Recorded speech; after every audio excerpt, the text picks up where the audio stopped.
Hi there, folks. I'm Divine Perennialist, Reverend Nadine Morsch, Interfaith Minister. And I'm Saturn eating her own children. KG Sunshine. And us freaks gotta stick together. We're your source for news, discussion, and general observations about the state of the world and its relation to us freaks, minorities of all varieties. Also, you don't have to go through this alone. Like, the news is happening to us. The news is happening to me. But also all of us. And, like, you know, maybe if we talk about it together, it won't be so scary. Maybe we can find something to do about it. Right. Exactly. Our top news story tonight, House Republicans have killed a bill that would prevent ICE from using federal funds to detain or deport citizens. Interesting. Okay, so what does that mean exactly? They've killed a bill. So the bill was put forth by a Democrat, which someone's observation on that was the fact that the Democrats even feel like they have to put forward a bill that says that ICE is not allowed to detain or deport citizens or use federal funds to detain or deport citizens. Like, that is already, like, wild. Yeah, they were concerned enough to think it might happen. Right. And then House Republicans were like, yep. Yeah, that's exactly what I want to do. And just as proof of that, there have been 2 citizen children deported. Actually, more than 2 citizen children have been deported already, but 2 of them were citizen children who have cancer. Well, that's gonna really fuck up their treatments, I guess. How cartoonishly evil does this regime need to get before some serious resistance takes form? Like, what on earth? This is like if you made a character on a Sunday cartoon that was like, I am going to send children with cancer to a foreign country. Like, you would be like, that character's not even believable. And yeah, they're a cartoon. Yeah. But like, they're not even believable for a cartoon. Like, you really have to stretch your what's the word I'm looking for? Imagination. Suspension of disbelief. That is the words I was looking for. Yes.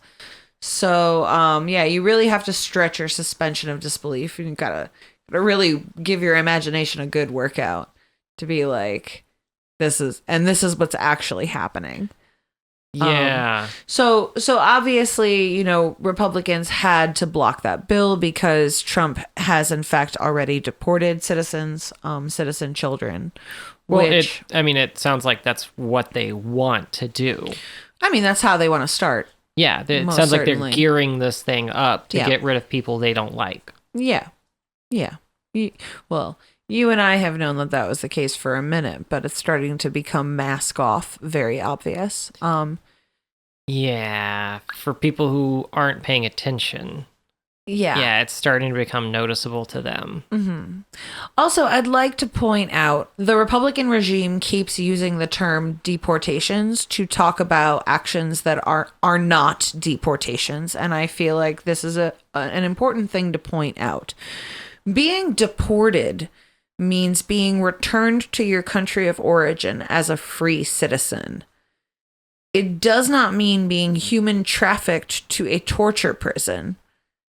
Those are 2 completely different things, and to engage in human trafficking to a torture prison in another country and to call that a deportation is grossly manipulative and misleading and not a good representation of the gravitas of what's actually happening right now. Certainly. So getting back to the bill, they've killed this. Does this mean that they can officially, legally deport U.S. citizens? Well, here's the thing. With these citizen children, they already have. Regardless of the legality. Right. Regardless. But now they can use ICE and federal funding to do so. Right. Or they already could. Right. Yeah. It's an interesting moment because they're sort of retroactively saying like, yes, this is fine, without any real regard to the consequences of something just as egregiously unconstitutional as this. Okay, so my question, I guess, about the whole thing is what the point of passing a bill would be if they already disregard established law. Won't they just disregard the bill? If they've already disregarded a unanimous Supreme Court ruling to bring home Kilmar Abrego Garcia, 9-0. 9-0. 9-0. Then what will they listen to?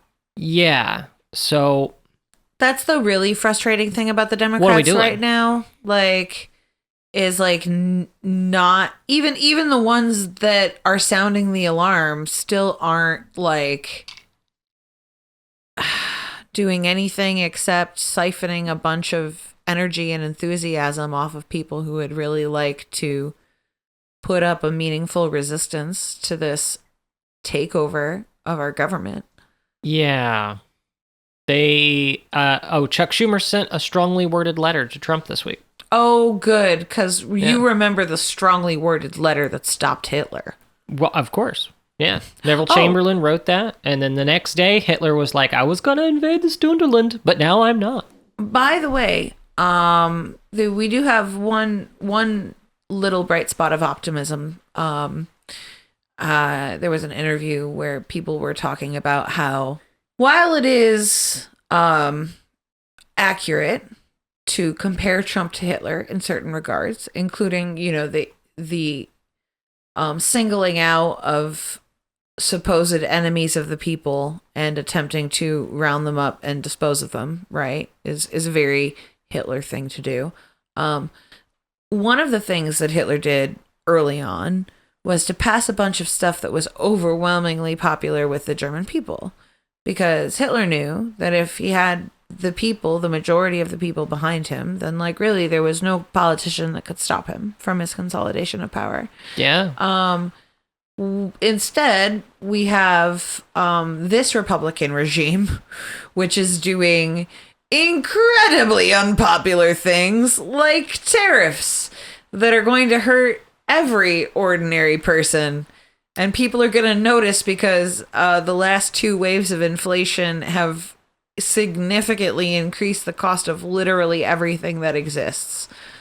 Well, I don't know of anybody who's gotten a raise that's like more than 3%, which is what you would usually get year over year at a regular, like, low-wage office job. Right. So if inflation, last year, the year before, was at 7%, and that was, already beating wage growth, and now all these tariffs are coming in, I don't know that people have money left.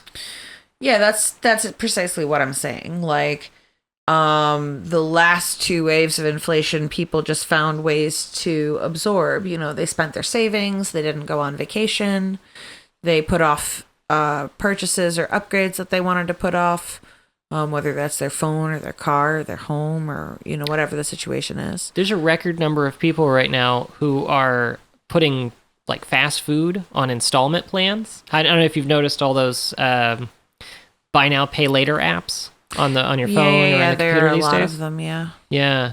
There's like a record number of that just for like groceries. Yeah, because groceries have increased astronomically in price, and if the Republicans have their way, then they're going to deport all of our farm workers, and then our farming infrastructure collapses, and it's even going to be difficult to get fresh food.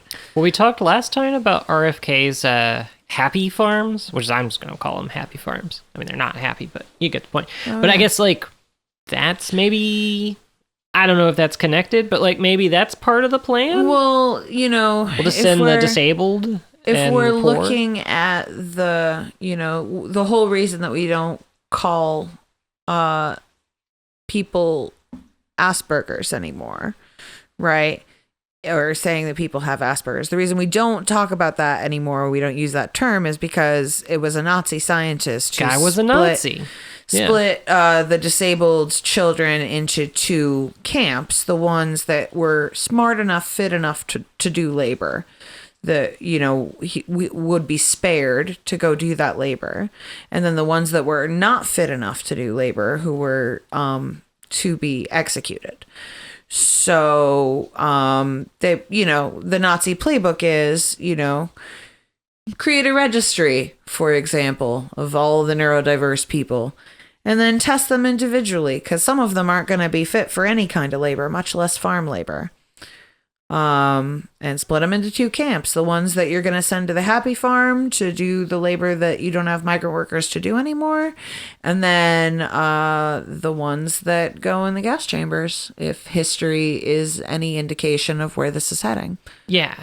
To be clear, we're not saying that's what's happening, but it does seem like it might be connected and could be in the future. Yeah, or some version of that. Neurodiverse people are freaking out right now because we have functioning pattern recognition.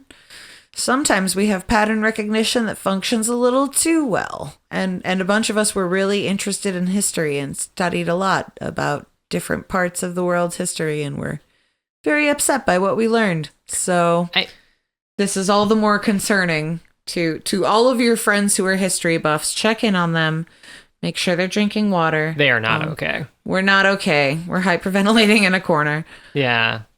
I don't know. I feel like when somebody tells me who they are, I believe them. Yeah. And the Republicans and the Democrats, the fucking Democrats, for years, for decades, have been telling us who they were. You know, in the 80s, maybe it wasn't like the final solution rhetoric that we're getting out of Trump right now. Yeah. It was a little more like fiscal conservatism and what's good for business and morning in America. That garbage. Exactly. Yeah. Yeah. And also the ever famous trickle down economics. Of course. But I mean, the Republicans have been telling us who they are for a long time. When they tell us shit like that, like, you ever notice how like politicians don't talk about the poor? They talk about middle class. They talk about disadvantaged. Mm-hmm. They don't like to define that. But like they've always been an anti-worker party. Right. They have been since, well, the dawn of the country. Mm-hmm. I mean, it was the Republicans that spearheaded the destruction of the unions through the 80s and 90s. Yeah. And we're finally just recently starting to see a resurgence in people fighting for union rights and also joining new unions. Ronald Reagan crushed the air traffic controller strikes. Mm-hmm. Which, I mean, those people, their job has only gotten harder. They're nowhere near as properly funded or properly staffed as they should be either, which is really concerning because these like several ton things are flying over our head and sometimes they crash into each other. Right. And like that one not too long ago. There have been a over big the old Potomac. handful in the last 100 days. Yeah. Yeah. Yeah, that one probably wouldn't have happened had that guy not been so exhausted and had to work more than his fair share. Right. And yet so many union guys got up on the stage to support the GOP and MAGA. It was wild. I was like, it's so bizarre to see people voting against their own interests so confidently. Like Trump's going to be good for the unions. Yeah. Trump's never been a union guy. No. He's always been a union buster since he was running hotels and shit. Yeah, he also famously doesn't pay contractors. Yeah. How is that pro-labor? Yeah.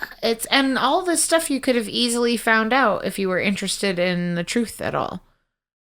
Well, but they're not. It's a cult of personality. They're not fake really interested. News. Anything that isn't what Dear Leader tells me is fake news. Yeah. I don't know. These protests this week. We went to the one yesterday. Well, at time of recording. The May Day one. Yep. Here in town. It was really good to see a lot of people out. It was a little upsetting that like they turned it into a Trump protest, even though it was really supposed to be there for the nurses. Right. To help them get the better contract or to get the fucking hospital sign a contract in the first place. Right.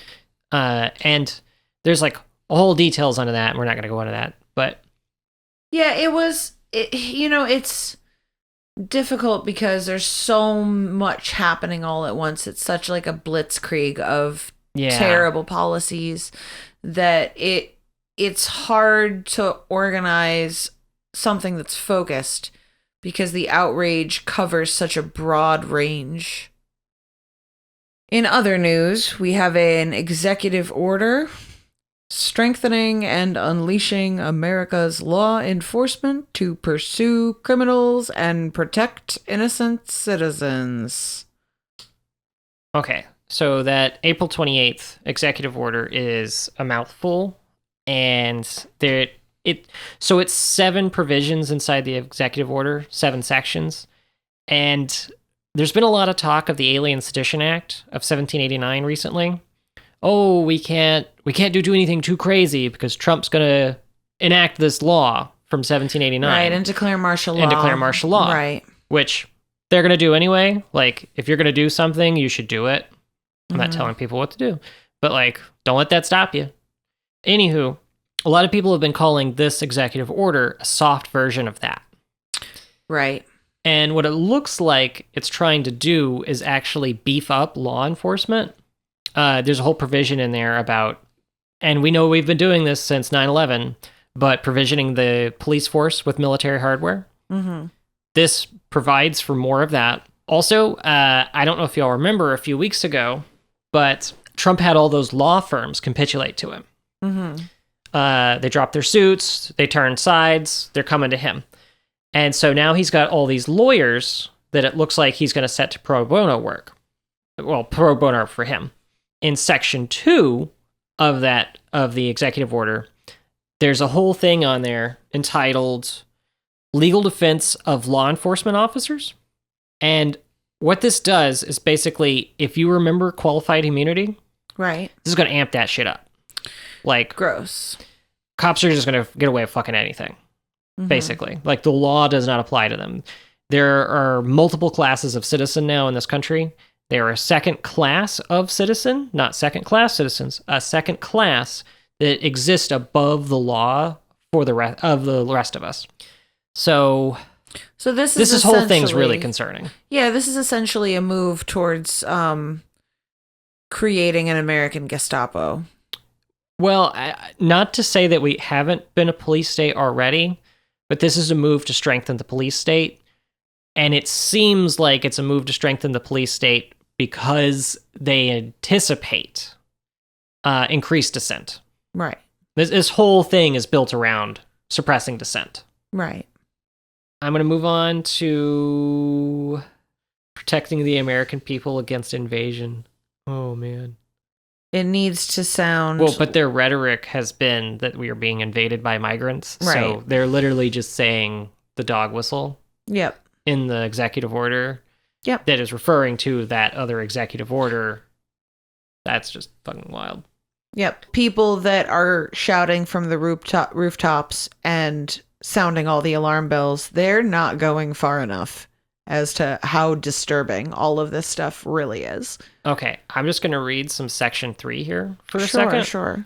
Empowering state and local law enforcement. A, the Attorney General and other appropriate heads of executive departments and agencies shall take all appropriate action to maximize the use of federal resources. I, provide new best practices for state and local law enforcement to aggressively police communities against all crimes. And when they mean best practices, they mean ideologically appropriate. Oh, these are Roman numerals, not letters. Fuck, I didn't know that until I got to the second Roman numeral. Anywho, 2, expand access and improve the quality of training available to state and local law enforcement. So they're going to pay cops a lot more, which they already get paid ridiculous amounts. 4, strengthen and expand legal protections for law enforcement officers. Qualified immunity. 5, seek enhanced sentences for crimes against law enforcement officers.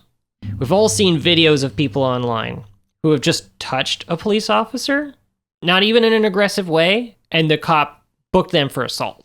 So just imagine how like crazier this is going to be. 6, promote the investment in security and capacity of prisons. Prisons are going to get a lot more security and a lot more space. Why? Why are we adding space to our... I mean, they're already overcrowded. Sure, but like, why do we need so many prisoners?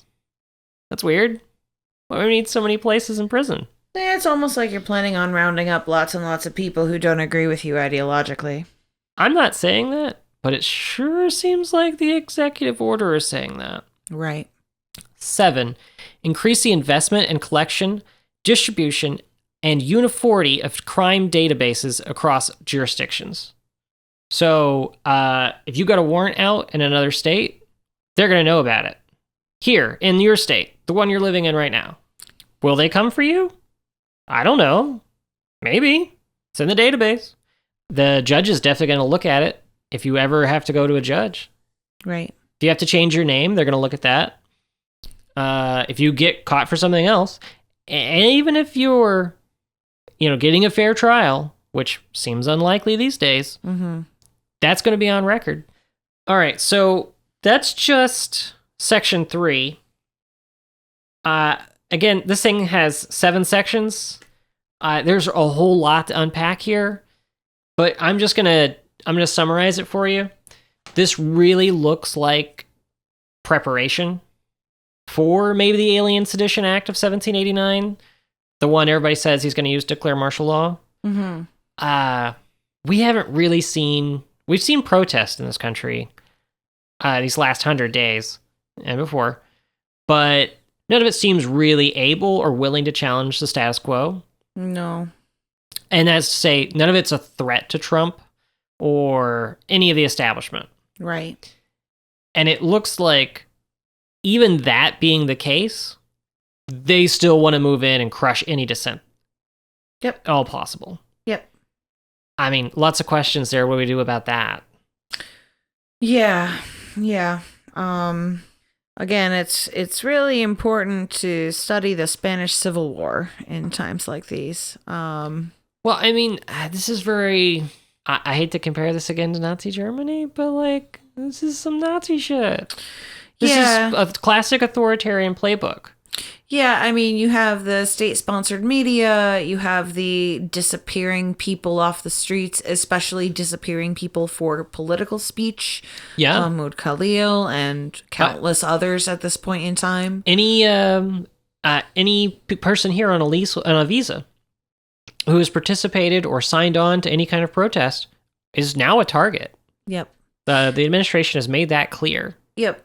And with, again, this ruling that citizens are not protected from illegal search and seizure by ICE, or potentially not even protected from deportation, which, again, gross misuse of the word deportation. Where are you going to deport an American citizen to? Where do we come from? Right. Yeah. Deport in a German sense. Yeah, this is all highly concerning. I don't know. Fuck is precisely that's where it is right now. Getting involved with local community groups that are doing some of the work in your area. Again, Food Not Bombs does a lot of great work all over this country. 5051 is out here trying. Indivisibles are out here trying. Indivisibles dissolved in Texas, so that's also not a good sign. I don't know what's going on there enough to say anything about that, but I've heard some weird rumors, and I've not been able to corroborate that, but it looks like one of the 5051 Discord servers in Texas, I think around the Dallas area, has dissolved, and I can't get a clear reason why. And if I find something out, I'll try to share that. But I'm real hazy on the whole thing. Okay. The only thing I got from that was there was a mention of like security. So I make of that what you will. Yeah, really scary stuff all around. Well, I mean, okay. So what is the antidote for all this despair? I can't say there's a panacea to any of this, but action is usually the antidote for despair. Right. So I would really say, go out and do something. I don't know what. I'm not telling you what to do. You'll know what's best for you to do in your specific situation. But it seems like the government is trying to shut down people who are not complying in advance. Right. It's trying to come in and crush opposition. And it's weird that it's taken them 100 days to do this. Whatever's going on behind the scenes is kind of probably a fucking clown show like we all suspect it to be. Right. But also, like, there is the will to power here, but they're just not quite getting it all as soon as successful coups usually get. But that doesn't mean they're out, and that doesn't mean that you should underestimate them by any means. Right.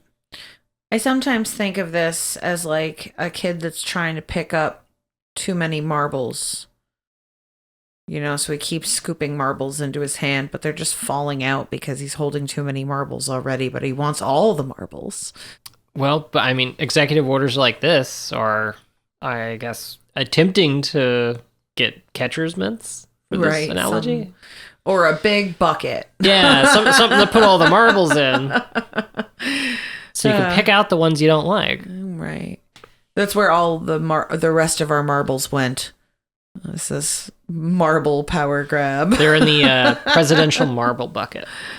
Oh, fam. So there's much more terrible news than we could possibly cover in one sitting. So we've just picked a little amuse-bouche, a little highlight reel of what we think some of the worst news stories of the moment are. I'm gonna be honest with y'all. It's a whole fucking thing. Yeah.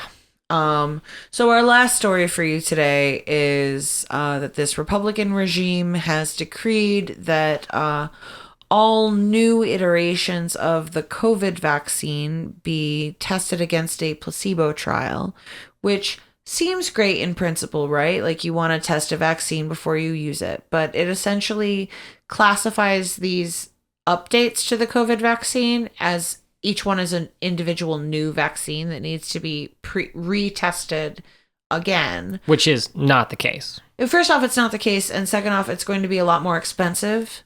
So it's going to cost a lot more money to produce those vaccines, which means they're not going to be as accessible as they are now.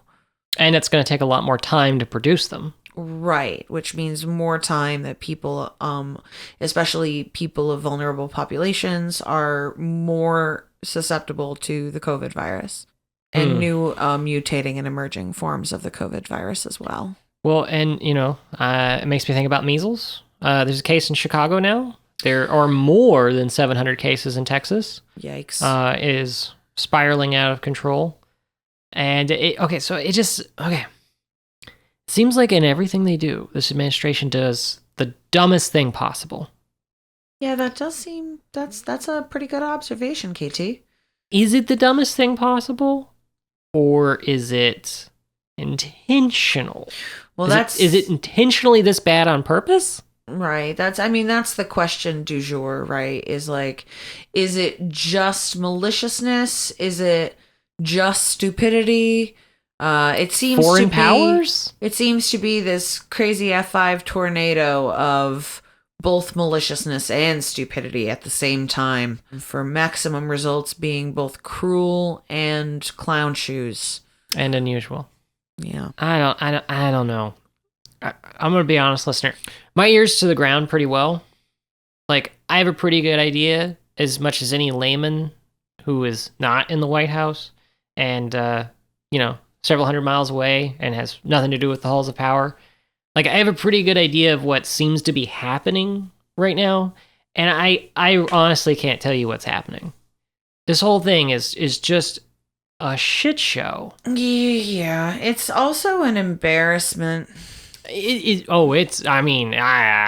can't even say like it's definitely embarrassing, but like if I were just embarrassed, that would be great. Wouldn't that be nice? Oh my God. I could stand to be just embarrassed. Yeah. And not in mortal fear for my friends and loved ones. Yeah, this is outright dangerous. Yeah. This is outright dangerous. Really good time to get involved with other people who are protesting, a great time to get involved with other people who are organizing, who are feeding their neighbors, who are organizing mutual aid and free stores. Yeah. Yeah. More than ever. Hug your kids. Hug your wife. Okay, so there's so much more terrible news we could cover. And I mean, this show isn't intentionally here to be a bummer. We need to like talk about these things and be aware of them and process them together to a certain degree. Yeah. Like, I really need some catharsis. Mm-hmm. Mm-hmm. I need some place to put all this anxiety. That all of this nonsense and craziness and outright maliciousness is causing. The cruelty of it all. The cruelty, the stupidity, and we could just, make fun, or we could just insult Trump and his ilk forever. But what is to be done? Yeah, so, it's a good time to go out to a protest, and it's a good time to network with people. It's a good time to know your neighbors and what their trades and skills are. It's a great time to get involved with Food Not Bombs. Indivisibles and 5051 are also out here trying to do something. At the very least, these protests are a really great way to network with other like-minded people that are just as outraged and disgusted by what's going on as you are. Yeah. A lot of the protests, at least the protests up here, I mean, it's mostly a very white crowd, and I think some of that's just the demographics of upstate, but I don't know them. Well, I think it's more that the community of non-white citizens and people, they put a lot into BLM, and there were a lot of rallies for BLM, and a lot of white people didn't come out to support them then. Well, I mean, it wasn't like we've noted. It wasn't our age that didn't come out to support. I mean, right. People in our age group came out, but these older folks didn't. Mm-hmm. The ones that are largely protesting now. Right. And it feels a little hollow. For minority communities, the police state is not news. Yeah. The police state did not start with the executive order. The police state has been a living nightmare for generations. Yeah, it's finally come home to affect them. Right. Yeah. And not to denigrate any boomers that came out, thank you for coming. That's good. All resistance in all its forms is good, and we're not here to tell you how to resist. I think you got to work on it a little more. Yeah, at least if you're gonna bring an American flag, at least have the decency to turn it upside down. This is a real crisis. Yeah, I know you're proud of your country, but you shouldn't be. This isn't Vietnam. This is an entirely different animal. Yeah. This is so much worse than anything that we've ever tried to face. So, and I feel like really the gravity of that has not sunk in for your average liberal or your average boomer. They don't understand how unprecedented this moment is, or how pretty much all the paths away from this moment into the future lead to really dangerous and frightening places. Well, and now, for the longest time, some of y'all were putting us on these paths. Okay, we talk about voting all the time, but how many of y'all worked for a company that actively fucking made our lives worse? And actively pushed the envelope on surveillance, or I don't know, predatory marketing practices, or finance. I mean, everybody's got to work somewhere, I get that. And we're under capitalism, you got to make the bread, but there's no ethical consumption under capitalism. But you don't have to you don't have to contribute to the fucking war machine. That's the thing. You can try as hard as you can not to contribute to the war machine, but you still probably will on some level. Sure, but you don't have to work for Raytheon. I mean, there's how to resist Amazon and why. I read that recently. Right. And the thing is you can't boycott Amazon because it's everywhere. Right.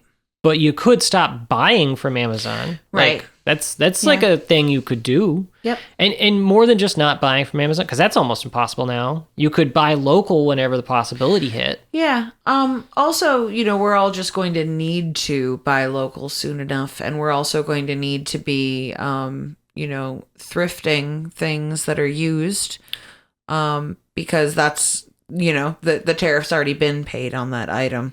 Yeah. And if we don't support these things, they won't exist. In conclusion, folks, this has been Divine Perennialist Reverend Nadine Morsch. And this is Saturn, facing some indigestion. KT Sunshine. And remember, us freaks gotta stick together.